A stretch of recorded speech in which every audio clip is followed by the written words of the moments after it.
Chapter 5. The Flight. The night of the escape had been only the beginning. Beyond the walls of the wilderness she had been taught to fear. But with every mile she discovered fear was only part of the story. There was hunger, there was thirst, and solitude shaped her more than any lesson within the Binding House ever had. She was unmade and remade, stripped of certainty, forced to survive on instinct and fragments of memory.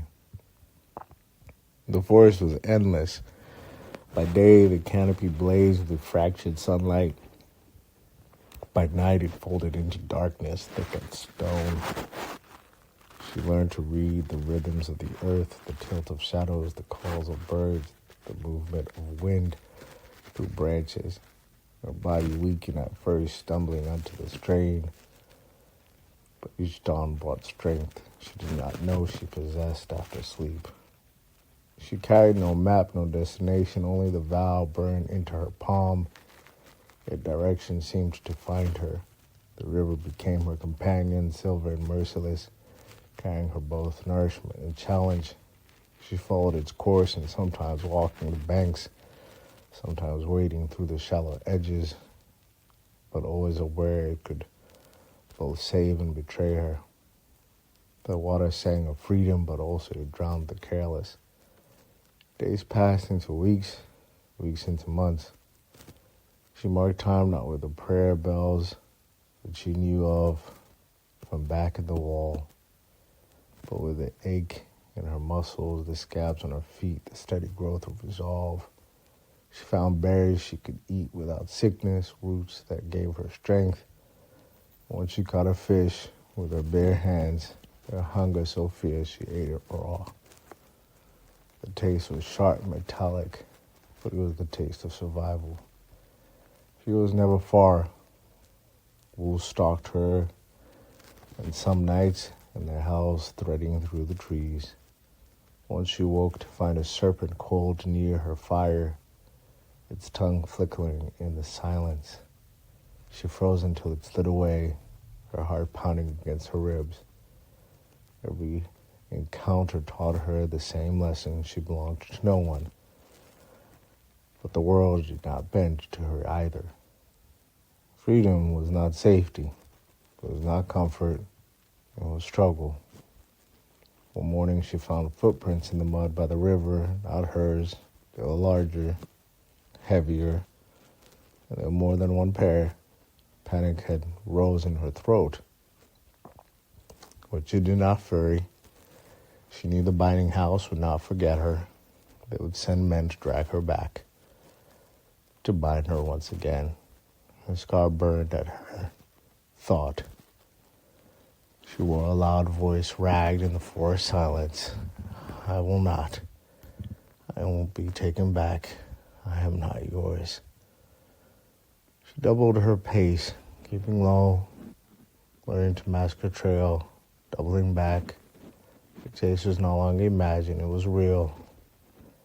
She heard them at times, but the snap of branches, the murmur of voices carried on wind, was behind, never seen. They were being patient. They were stalking her, as they had been within the walls. But out here, patience was her weapon too. She would not be caught. She would elude them, as she did, to get out of the walls. Exhaustion nearly claimed her. One night when the rain came, the sky slipped open, water drenching her fire, mud sucking her legs. She staggered into a hollow tree and huddled there, teeth chattering, whispering her vow over and over. In the moment, she felt small. She felt tiny. She felt insignificant. She felt weak, much like she had on the first day of the Binding House. Yet even then, her whisper grew louder until it became a cry. The storm swallowed her voice, but she did not care. She was still hers. At last, the forest broke into open land. Hills rolled beneath an endless sky, the horizon stretching farther than she had ever seen.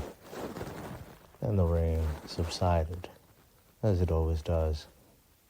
Clear sky, she stumbled into the grasslands, the wind whipping her hair tangled as it were, and for the first time she laughed. It startled her. It was raw and sudden, but it was real. Behind her, the trees stood like the sentinels. Ahead, possibility.